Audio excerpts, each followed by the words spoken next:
America में cricket को लेकर एक बड़ी और ऐतिहासिक खबर सामने आई है।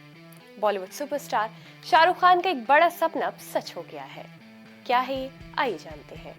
आदाब, मैं हूं मीना माजिद और आप देख रहे हैं आवाज वॉइस। शाहरुख खान की को owned company night Riders group ने लॉस एंजल्स के फेयरप्लेक्स पोनोमा में एक नए international cricket stadium night Riders cricket ground बनाया है। इसकी शुरुआत मेजर लीग क्रिकेट के एक मुकाबले से हुई, जिसमें लॉस एंजल्स नाइट राइडर्स और वॉशिंगटन फ्रीडम की टीम आमने सामने थी। स्टेडियम के बनने के साथ ही नाइट राइडर्स ग्रुप दुनिया का पहला ऐसा फ्रेंचाइजी ब्रांड बन गया है जिसके पास विदेश में अपना इंटरनेशनल लेवल का क्रिकेट स्टेडियम है। इस खास मौके पर शाहरुख खान ने खुशी जताई। उस प्रोजेक्ट में साथ देने के लिए बीसीसीआई सचिव और आईसीसी अध्यक्ष जय शाह, आईसीसी और संजोग गुप्ता का धन्यवाद किया। उन्होंने कहा कि जो कभी सिर्फ एक सपना था, आज वो सच बनकर सबके सामने है।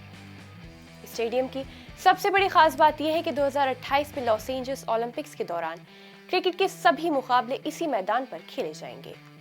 करीब 128 साल बाद क्रिकेट की ओलंपिक में वापसी हो रही है और पुरुष और महिलाओं के T20 मैच इसी मैदान पर होंगे।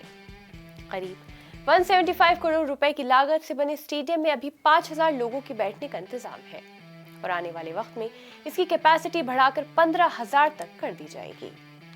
स्टेडियम को आईसीसी के नियमों के मुताबिक बनाया गया है। यहाँ 8 natural turf wicket, modern flood lights और खिलाड़ियों के लिए सभी जरूरी फैसिलिटीज मौजूद है। ये मैदान सिर्फ क्रिकेट मैचों के लिए ही नहीं बल्कि बड़े कार्यक्रमों और कम्युनिटी इवेंट्स के लिए भी इस्तेमाल किया जाएगा। नाइट राइडर्स स्पोर्ट्स के सीईओ वेंकी मैसूर का कहना है कि स्टेडियम अमेरिका में क्रिकेट की फ्यूचर को मजबूत करेगा। शाहरुख खान ने कहा कि ये मैदान सिर्फ ईंट पत्थरों से बना स्टेडियम नहीं बल्कि लोगों को जोड़ने और नई पीढ़ी को इंस्पायर करने की एक शुरुआत है। उन्हें उम्मीद है कि आने वाले साल में ये मैदान लॉस एंजल्स में क्रिकेट का नया घर बन जाएगा। यानी ये स्टेडियम सिर्फ एक नई इमारत नहीं बल्कि अमेरिका में क्रिकेट को नई पहचान दिलाने की बड़ी शुरुआत है।